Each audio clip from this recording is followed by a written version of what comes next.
"Rachel, you're not good enough for this family," my father said as he kicked me out of the house. To my wealthy parents, I would always be a failure and a shame to their prestigious name. Years later, our paths would cross again. My name is Rachel Palmer, and I'm 37 years old. Just last week, I attended a professional gala where I was being honored for my work in research and education. It was a night I'd anticipated for weeks, a celebration of everything I'd built over the years. But as fate would have it, the moment I stepped into the restroom to catch my breath, I came face to face with someone I hadn't seen in nearly 15 years, my mother. She was standing at the sink, reapplying her lipstick. Every bit the poised socialite I remembered. For a fleeting moment, I wondered if she'd recognize me. But then her eyes flicked up to the mirror, locking onto my reflection. Her hand froze mid-motion, and I saw her jaw tighten. "Rachel," she said, her voice cool and detached. As if we'd run into each other at a country club instead of a restroom after 15 years of silence. "I didn't expect to see you here." I steadied myself. Gripping the edge of my clutch, I could say the same. I replied evenly. "What brings you here?" She turned to face me. Her posture as rigid as ever. "Your father and I were invited. Of course, we've always supported organizations focused on education." "And you?" she added, her tone laced with mild curiosity. "I'm being honored tonight," I said, meeting her gaze. "For my work in research." Her expression barely shifted, but I caught a flicker of surprise in her eyes before she masked it. "I see," she said, turning back to the mirror. "Well, I suppose everyone finds their way eventually." Her words pulled me back to the day I left that house for the last time. I was 19, and the years leading up to that moment had been anything but easy. In high school, I'd struggled with depression. But in our family, admitting that wasn't an option. "What could you possibly be sad about?" my mother had said when I once tried to confide in her. Her voice was dripping with irritation. "You have everything. More than most kids your age. Stop making excuses." But the truth was, I had been drowning. The pressure to live up to the Palmer name was suffocating. By junior year, my grades were slipping. By senior year, I was barely hanging on. My parents didn't see a teenager in need of help. They saw a failure, an embarrassment. When I only got into a community college, my father's fury was unmatched. "This family has standards," he'd said that night, pacing the living room while I stood clutching my acceptance letter. "And you've done nothing but drag us down. You want to waste your life? Fine, but you'll do it on your own."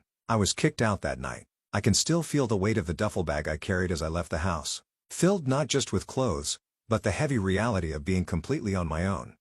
My parents didn't even say goodbye. My mother remained seated on the couch, scrolling through her phone as if I were invisible. My father disappeared into his study, his ultimatum already delivered.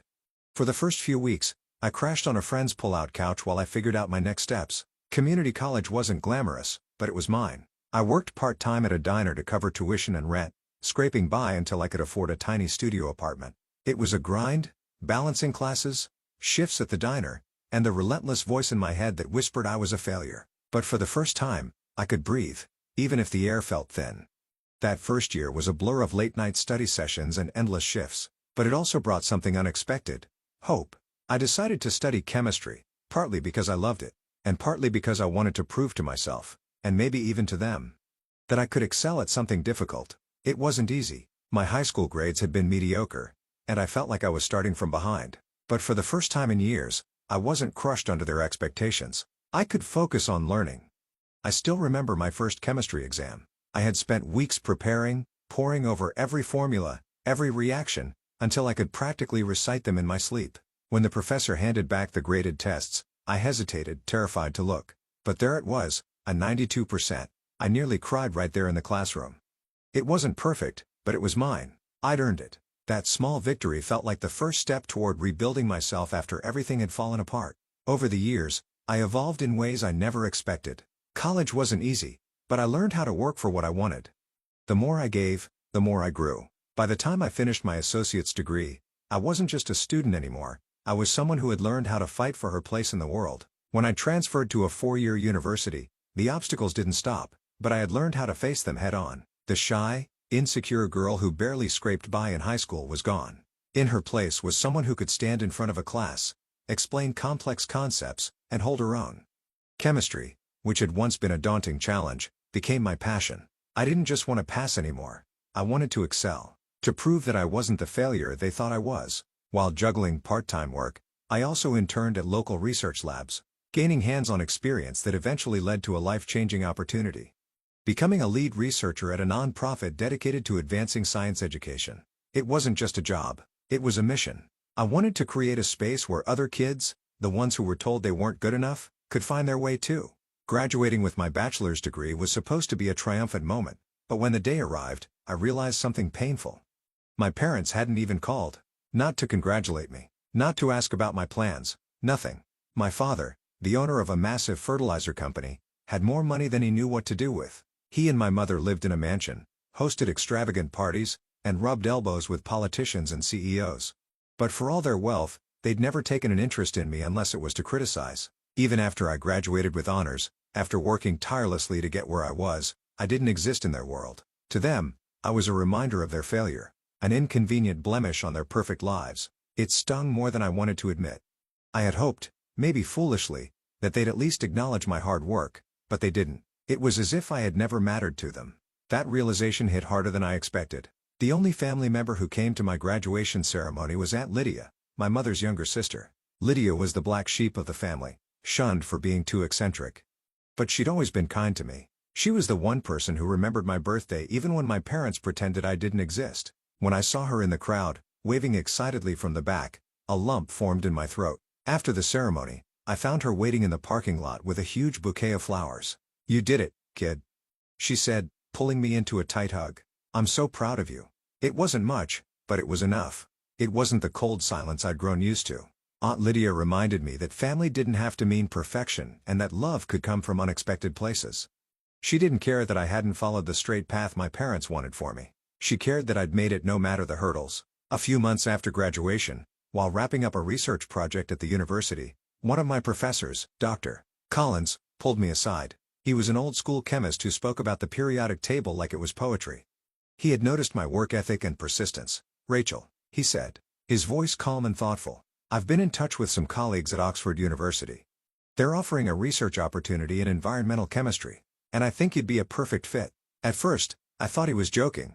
Oxford? One of the most prestigious universities in the world? Me? But Dr. Collins insisted.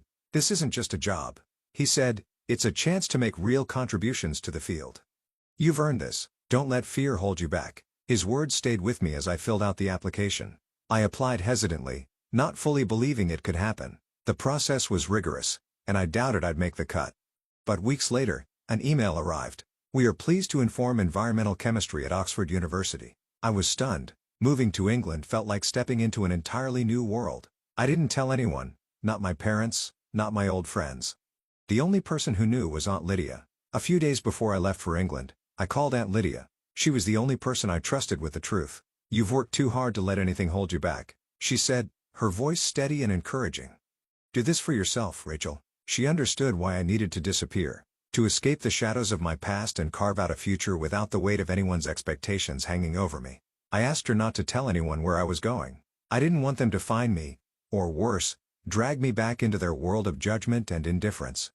So, with nothing but a backpack and a faint hope for a new beginning, I boarded a plane to Oxford. Settling into a tiny flat in the heart of the city, I threw myself into my work. The first few weeks were a blur of adjustment, the language, the culture, the isolation. But as I immersed myself in my research, I began to feel at home. I was part of something bigger now, working on projects that truly mattered. Projects with the potential to make a real impact on the world. Chemistry was no longer about proving myself to my parents or anyone else. It was about changing the future. Over time, I completed my master's degree, and the momentum of my research carried me forward. Driven by a newfound confidence, I applied for a PhD. The process was grueling, with sleepless nights and endless hours in the lab. But I was determined. I had found my place at Oxford, and I wasn't turning back. Years later, I earned my doctorate. Establishing myself as a respected researcher in the field of environmental chemistry, the culmination of my journey felt surreal. Especially when I was offered a position as a professor at the University of Cambridge. Cambridge, one of the world's most prestigious institutions. It felt like a dream I had never dared to chase. Not because I didn't think I was capable, but because it seemed too far removed from the girl I had once been. At Cambridge, I found a new passion in teaching and mentoring, guiding the next generation of scientists. Sharing the knowledge and resilience I had gained brought me a sense of fulfillment I hadn't anticipated. Standing at the front of a classroom, commanding respect and attention, I often thought of the shy, uncertain girl I had been. That girl had grown into someone I was proud of. Still, A part of me sometimes glanced over my shoulder, wondering if anyone back home knew where I was or cared enough to find out. My parents had never reached out, not a single call, letter, or email since I left. It was as though I had been erased from their lives. Did they ever think about me? I told myself it didn't matter. I had built my life without them, and their silence only proved how unnecessary their approval had been. But when I saw my mother in that bathroom mirror, the weight of our history came crashing back. Her dismissive words, "Everyone finds their way," eventually rattled in my mind. Did she really believe that? Did she even care about the years I'd spent clawing my way toward the future I had dreamed of? I thought about all the times they'd told me I wasn't good enough. About the cold silence when I left their house, and the years of absence since. It felt like a lifetime ago. But standing there, the bitterness was as sharp as ever. I had worked so hard, leaving everything behind. Moving to England, earning my master's and PhD, becoming a professor at Cambridge, and here she was, treating my accomplishments like an afterthought. Like they didn't matter. Like I didn't matter. When she walked out of the bathroom, poised and distant, I felt a pang of something between anger and release. Watching her disappear back into the crowd, I realized how far I had come. I didn't need her approval. I didn't need their approval. I had built a life on my own terms. And that was enough. The gala began shortly after. The conversation and the clinking of glasses filled the air as I tried to shake off the weight of our encounter. This was my night. The moment I had worked for, fought for. I took a deep breath and stepped into the ballroom, where my name was called. Rachel Palmer, honored for her groundbreaking contributions to education and sustainable chemistry. The applause was deafening as I walked to the stage. The lights bore down on me, illuminating the sea of well-dressed guests. As I stood there, the gravity of the moment hit me. This wasn't just about my work. It was a declaration to the world, to myself, and to anyone who had doubted me. I had proven that I was more than the girl my parents tried to mold and dismiss. I had become someone entirely my own, and that, above all else, was enough. This was it. The moment where I stood on my own, with nothing to prove to anyone but myself. As I tried to absorb the magnitude of it all, the host's voice rang out, pulling the room's attention. "And now, ladies and gentlemen, we have an exciting announcement." The host began, their tone brimming with anticipation. "In recognition of tonight's groundbreaking work in education and sustainable chemistry, a generous and anonymous donor has pledged a $2 million grant to the recipient of this award." The room fell silent, and I felt every pair of eyes shift toward me. My heart raced as the words settled over me. $2 million. The sheer weight of the number was surreal, almost too overwhelming to comprehend. This wasn't just recognition. It was a life-changing gesture of trust and belief in someone's potential. But it wasn't mine, at least. Not officially. Not yet. The host continued. "This extraordinary contribution is intended to support the recipient's continued research efforts and to further their impact in education." I blinked, stunned, as the words echoed in the room. The announcement wasn't directly for me, it was for the recipient of the award, whose name had yet to be revealed. Still, the atmosphere shifted, and I couldn't help but notice the charged energy in the air. This wasn't just an award, it was a transformation for whoever received it. As I tried to process everything, my gaze wandered over the crowd, their faces a mixture of anticipation and polite admiration. Then I saw him. Near the back, beside the exit, my father stood up abruptly. His face twisted with something that looked like disgust. For a brief moment, our eyes met. Then he turned sharply and made his way toward the door. His movements swift and deliberate. He didn't even stay to hear my name. I froze. Anger, disbelief, and a sharp pang of bitterness rose in my chest. This was the moment I had dreamed of, validation for everything I'd worked for, an acknowledgement of my journey, and he couldn't even bring himself to remain in the room. The man who had rejected me, kicked me out of his house, and dismissed my dreams was walking away. Just as the pinnacle of my success unfolded, the host's voice broke through my thoughts. "We are incredibly fortunate to not only have a generous donor for tonight's award, but also a longtime supporter of education and sustainable chemistry. This $2 million grant, made possible by Mosaic Fertilizers, is a testament to the power of innovation and dedication in advancing our field." Mosaic Fertilizers, my father's company. I felt the air leave my lungs as realization struck. The donor funding this grant, the crowning achievement of my career, was tied to the man who had spent years undermining my dreams. The irony was almost too much to bear. He hadn't known it would be me standing on that stage. His contribution had been anonymous, routed through the foundation. He thought he was funding someone else, someone he could be proud of. Instead, it was me. My chest tightened as I tried to keep my composure. The applause around me was deafening, yet it felt distant, like a dull pressing against my ears. I stepped forward to the microphone. Managing a shaky thank you. The words felt empty, too small for what I was feeling. As the applause faded, I couldn't stay. I turned and walked off the stage. Slipping through the crowd and out the back door. My feet moved on instinct, my heart racing. I couldn't let this end like this, not with him walking away from the very moment that should have silenced all his doubts. Pushing open the door to the cool night air, I spotted him standing by his car. His back was to me, shoulders stiff with tension. My feet carried me forward before I could think twice. "Dad," I called, my voice cracking. He didn't turn at first. When he finally did, his expression was bitter, the same look I remembered from all those years ago. "What is it now, Rachel?" His voice was sharp. "Cold. You think I'm going to congratulate you? Celebrate the fact that you're taking my money?" I stopped a few feet away, my chest heaving. "I didn't know it came from you," I said evenly. "And I didn't ask for it." He sneered. "No?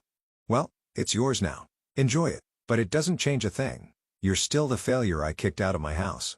No grant. No award will fix that." The words hit me like a slap. But this time, they didn't cut as deep. I looked him in the eye, steady and unflinching. "I don't need it to. I built my life without you, and I'll keep building it. This grant isn't about you. It's about what I've earned." For a moment, he said nothing. Then, with a dismissive shake of his head, he turned and got into his car. I stood there as he drove away, the sound of the engine fading into the distance. That night, I made a decision. The $2 million grant wasn't my victory. It was a reminder of everything I had left behind. I donated the entire amount, every last cent, to fund scholarships for underprivileged students.